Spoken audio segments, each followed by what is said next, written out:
Bienvenidos. My name is Dale Gamache from La Clase Divertida, and today I'm going to talk to you a little bit about online classes and how to be successful. Please, really imperative that you print out the PDF file that goes along with this because there's a ton of information, and I am not going to go through point by point by point, but it would be very helpful for you to get those points, to be able to see them, think about them before you go online classes. You'll see my email address and my phone number on the screen. You can please call me at any time or email me with any questions. Phone is fine. Email is better, but I like talking to you as well. So let's get started. Uh, Myself, I'm a high school Spanish teacher. I taught in the classroom for 35 years. Then my wife and I, when I retired, we continued working with our elementary program, but I've been teaching online for this is my 11th year. We started with our elementary program, and someone came to me, one of my customers, and said, "You need to go online and start teaching online for Spanish." And boy, for a guy that had already been in the system for 25 years, that was a little bit difficult to get started on, but Lord helped me out on that, and it's worked out well. My kids are doing super, and it is definitely here to stay. A lot of times, uh, colleges, you can take your whole college career and get your whole degree without going to a classroom. I'm not really a big fan of that because I think the classroom experience is great as well. The things you can teach at home without them being online, please teach those things at home. If you don't feel competent or comfortable teaching something, well, I would say more competent than comfortable. Um, Please teach things you can teach at home without doing it online because you don't want your whole uh, experience for your children to be an online at home kind of deal. You want to teach the things you feel comfortable and please, first and foremost, let me take that to the top and bring that right up to the top because I'm a firm believer in moms and dads. God has equipped you to teach at home and the subjects you can teach it there. Please do it yourself and not teach it through online activities. Okay? We're going to look at our first slide. And again, you guys need to make sure that you are following along on the handout that you printed out. Some of the pros of online classes that they are obviously more convenient. Some of the classes allow your children to learn at their own pace, either faster or slower. Those probably would not be live classes. Schedules might be a little bit difficult to juggle along. A lot of times students have to move around when I have classes so that they can take other classes or go on field trips and something like that. They will prepare your kids for future courses that they'll be taking in both high school and college. Self-reliance, deadlines is huge. Guys, if I could talk about one thing and let me just tell you face to face off the slide, um, deadlines are huge. Lots of times in our homeschools, and we homeschooled our daughter all the way through. If we don't get to it today, we'll do it tomorrow. The real world's not like that. So in online classes, please develop that. It's the number one thing that homeschool kids struggle with is deadlines. We want to make sure that they know that something's due on this date, that it's actually due on that date, and not, oh, well, let me turn in a couple days late. Your teacher may not have that grace. There are a lot of times I do have the grace, but sometimes when it is a drop dead date they need to have it on, they need to have it on that date. And please don't come up with an excuse like grandma came over for a birthday party last night or something like that. Deadlines are deadlines, and we need to make sure that we adhere to them and the kids develop the ability to know what deadlines are. Okay, let's go back to the slide. Since class only requires having a laptop or an internet, they can take the class from anywhere, be it from Starbucks to China, even in the automobile. A lot of times now people have Wi-Fi in the car, and they can take the class from that. Students from all over can come together and learn about what life is like in California and Texas and Florida and New York and Iowa and all points in between. They can see how much they are different, but they can also see how much they are together and how they're the same. You can wear your pajamas to class. It's kind of tongue in cheek. A lot of my kids are on camera, so that's one of the rules. You can't wear your pajamas if you want to be online. Bad hair day, we don't care, but no pajamas in class. Online class are a great way for the children to learn about the differences in dialect between different parts of the country as well. They give your kids an opportunity to learn from a teacher that is certified in that particular subject, and you want to make sure that that's something that happens. Teaches them accountability and honesty. Honesty is huge. In my own particular online classes, I stress that from the first day to the last day, that I'm not with them when they're taking the test, I'm not with them when they're grading their homework, etc. They need to be honest. And I always tell them honor and your faith are the only two things that no one can ever take from you. They can take your life and your family and your car and all the things, but they cannot take your honor or your faith. Your honor, you have to give that away by being dishonest. Um, Make sure that they know how to use a computer. That's something that most kids nowadays are pretty proficient in. Make sure that the class has a recording of the classes, because in there invariably you're going to miss classes, and you want to be able to um, have the children watch and not fall behind. Another good thing about it is you don't have to worry about grading papers. In my own particular class, I grade all tests and quizzes, and the kids grade their own homework and classwork. So those things matter. Next slide are some of the cons. Uh, Sometimes the workload can be demanding, especially in classes without live classes where the teacher can adjust the pace. I know in my own particular class, um, we have two or three different Spanish 1 classes, and they all may be a little bit different in the ability to follow along, keep up, and so forth. So um, that sometimes is a thing where if they're not live classes, the teacher cannot um, change the pace. It can be challenging to find a class that fits your schedule, as most live classes are at a specific time and may be inflexible. Like I said, I have two or three different versions of each class, so the kids can bounce around if they need to. Inevitably, you're going to have computer issues and internet issues. That's part of the deal. Just like in the classroom, you may have fire drills and stuff like that. In the classroom, the internet might go down for a little while and so forth, and another reason why you need to make sure that they are recorded. Sometimes it can be a little bit more difficult to get to know the other kids in class. Time differences of the classmates, please know that, because a kid from California, don't call them at 9 in the morning or something like that. If your kids are, hopefully they're getting the names and phone numbers of the kids in their class so that they can um, better keep in touch with them and keep assignments going and things like that. If your child has a problem focusing, make sure you know the length of the class. Make sure that the kid that you pop in and out so you know that the child is paying attention and so forth. If you miss a class, if it's not recorded, boy, that can be difficult to keep up with. I know one of the main reasons we homeschool is so we can go to Disney World in May or October when it's not real crowded, or go on vacation when the rest of the crowds are not there. And we want to be able to do that. One, the neat thing about it is they can take an hour, hour and a half during the day and go do that if they're camping or something, or out at Disney World or whatever. They can go back to the hotel room for a little while and if they don't want to watch the recordings.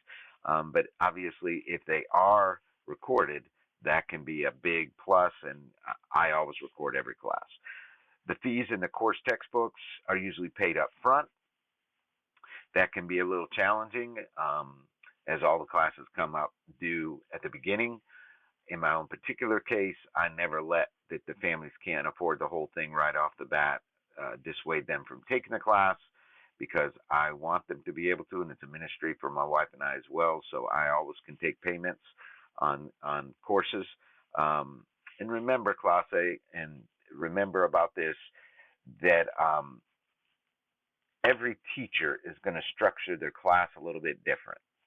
We don't want to be, that's one of the blessings of it, is that a kid can see that it's just the way mom teaches, that they can see how different teachers that are certified, how they conduct their classes, because obviously when they get to college, they're going to be learning from a lot of different instructors, and they're going to want to make sure that they know how to change pace with different teachers. They're not all going to be the same.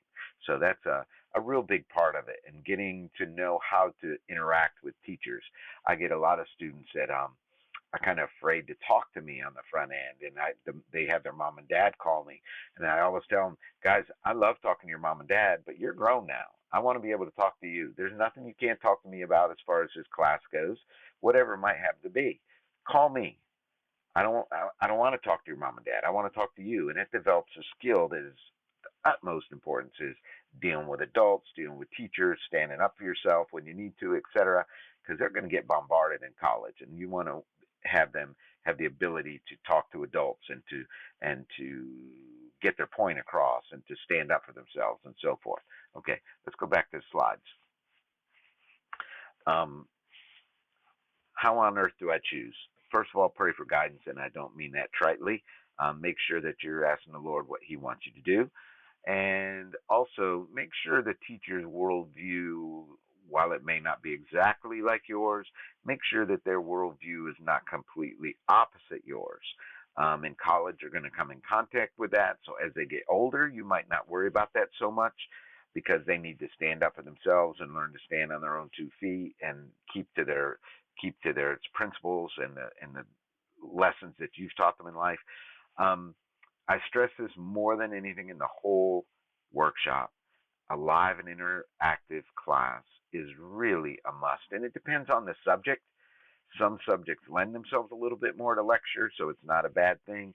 But foreign language, certainly, I can't imagine anyone taking a foreign language class that is not live and interactive. In fact, there are a lot of points that when I get in the middle of it and I'm talking to my kids about it, I said, guys, can you imagine taking this class where you can't raise your hand and say, Senor, why did you do that? Or is this answer okay? Is it okay to say it this way? Because in language, there's a multitude of different ways that you can express yourself. Make sure that the teacher is certified.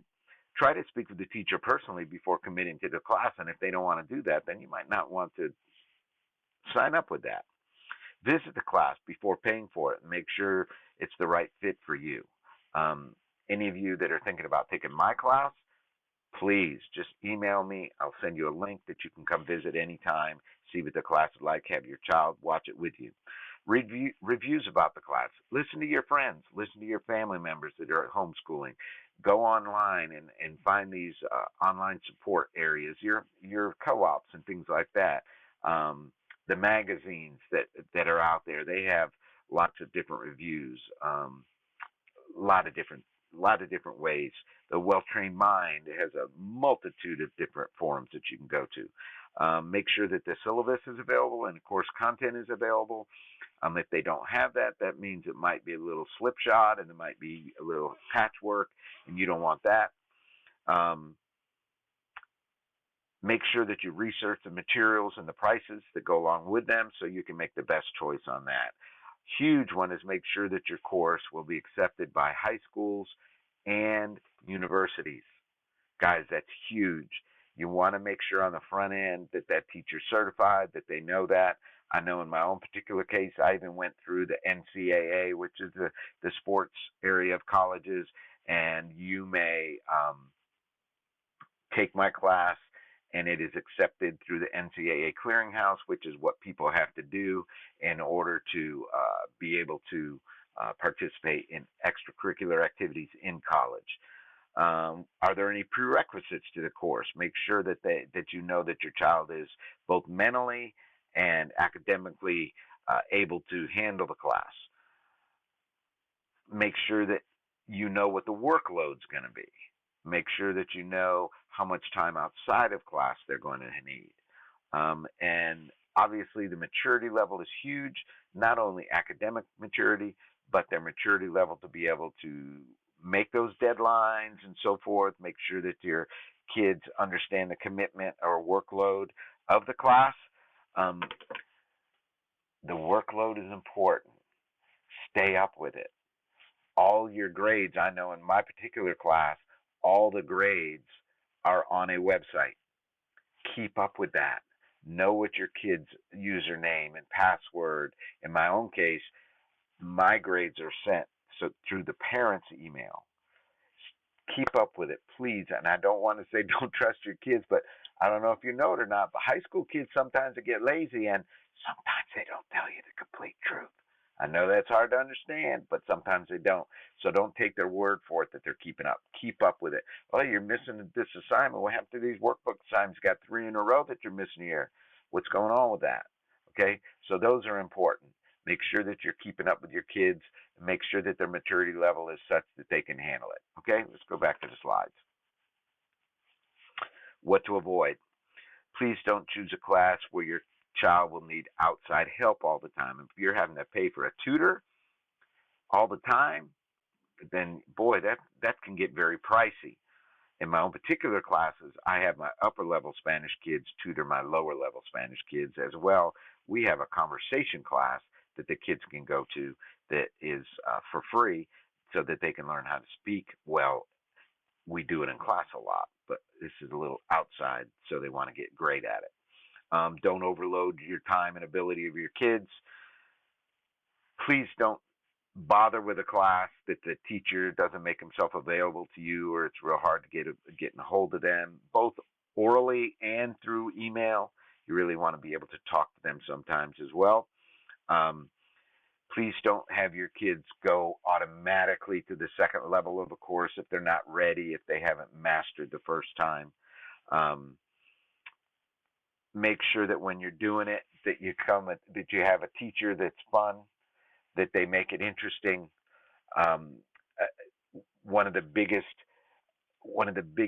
compliments I ever had was a mom who signed her kid up for Spanish 2, and they said, "Senor, we had never taken an online class before, and I wasn't sure how it would work out, but I'm signing the kids up, 2 boys up again, definitely, because high school can be kind of nose to the grindstone, and there's a lot of work involved."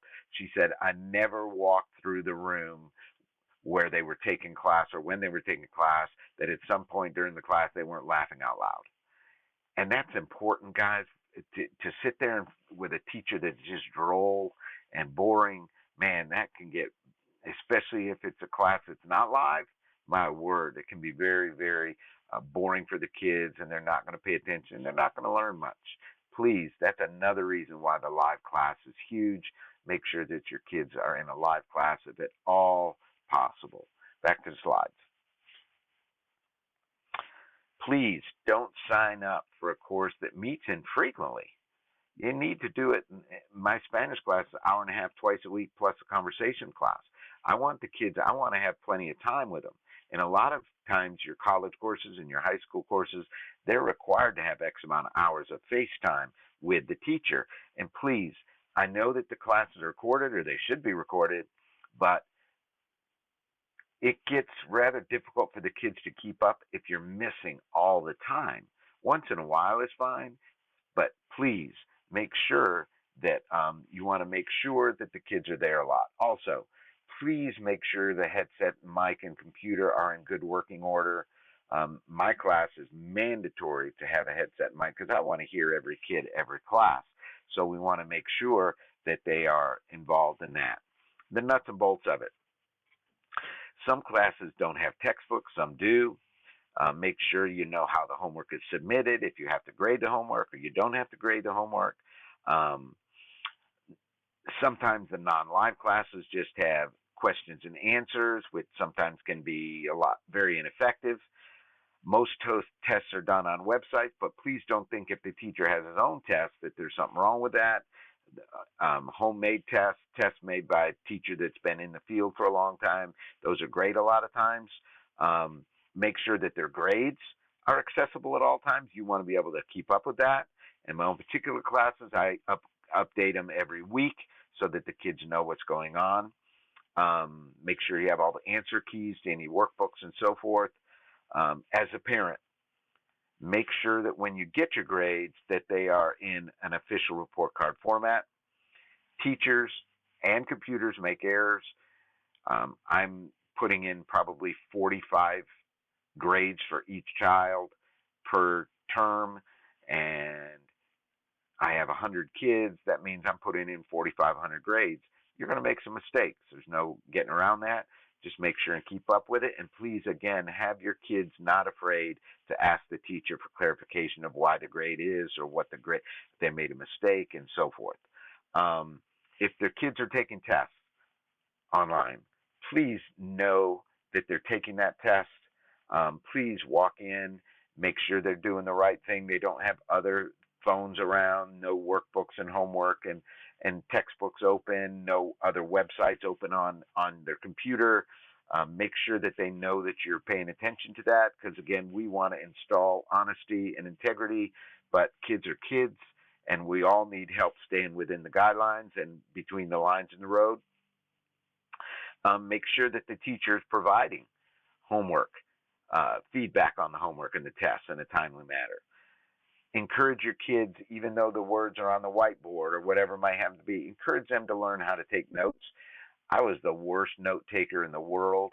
I try to encourage my kids to take notes and tell them exactly what to write down and so forth because I used to write down things just haphazardly and I'd get them home and I'd say, what in the world was I talking about then? Make sure you know on the front end how grades are given, how testing is done, etc. For students, make sure you put your books, phone outside the room while you're taking tests. Guys, this is of the utmost importance. We want to make sure that your kids are doing the right thing.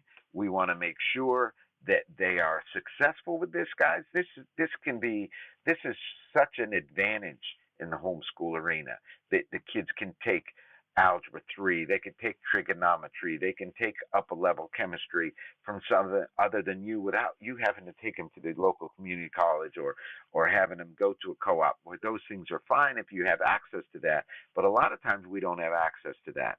So we want to make sure that we are offering our children a great education, offering our children an education where it is well-rounded and that they can learn from experts. Okay, back to the last slide. For students, quiet place is preferable. I know that's always not something that is available. Sometimes I wonder why a kid isn't on the mic a whole lot that particular day, and I'll ask them a question and I hear kids screaming in the background and mom talking and so forth. And while sometimes you can't do a situation where they can get their own place to go, at least try to have a quiet space for them to do it. Have them treat online classes just like normal classes. Turn off the phone. Prepare for class so you're not wasting time. Mine is a lot of oral work, and when kids have not prepared properly, they tend to drag the rest of the class down, which aggravates the rest of the kids, helps them not, or it causes them not to pay attention as much. Is aggravating for the teacher as well. And again, make sure your internet works well. Make sure that your headset works well and the computer works well. Turn off the TV. No other. They think they can multitask. They think they can be talking to their friends online or looking up things on YouTube and all that. Can't happen. Can't happen. You need to be focused on what you're doing. If you're on camera, please make sure your hair is combed and when you're on camera, and sit in a chair. Even if they're not on camera, please don't have them lay down on the bed, because that if they're sitting on the couch with their feet up or whatever, that just lends itself to being a little bit more lazy or falling asleep or not paying attention. Be timely and diligent with all your assignments. Again, guys, please make sure your kids know about deadlines. Make sure they know about deadlines. And moms and dads, please, just because someone else is teaching the class doesn't mean you don't need to be hands-on, helping out, making sure your kids stay on task, keeping up with the grades, helping them to not have their phone in the room with them, helping them to be honest when they're taking their tests, studying in a timely manner. Make sure that you're checking their grades regularly so they keep on. The whole goal is here not to have them not succeed, isn't it? We want them to succeed. We want them to be great. And a lot of times what happens with the online classes is some parents, not many, but some parents kind of give that all over to the teacher. We still need to be hands-on. That's why we homeschool. We don't want somebody else teaching our kids and being responsible for the grades and all that. We want them to be successful and we want them to be excellent, but we also want them to know that we're paying attention and we care and we want them to do it. Online classes can be a huge blessing. Again, if you have any questions, please don't hesitate to call me, email me. If you're interested in online Spanish classes, we have been so successful in preparing the kids to go to both to college or clep out of classes in college. It is, God blessed me with the ability to teach the language. God blessed me with the ability to interact with the kids well, but it's the kids that are really putting the effort out, and they're the ones that are performing. And it has been such a blessing to me and my family, because now all I have to do is go in the front room, turn on the camera, and be ready to go and teach the kids, and they're learning.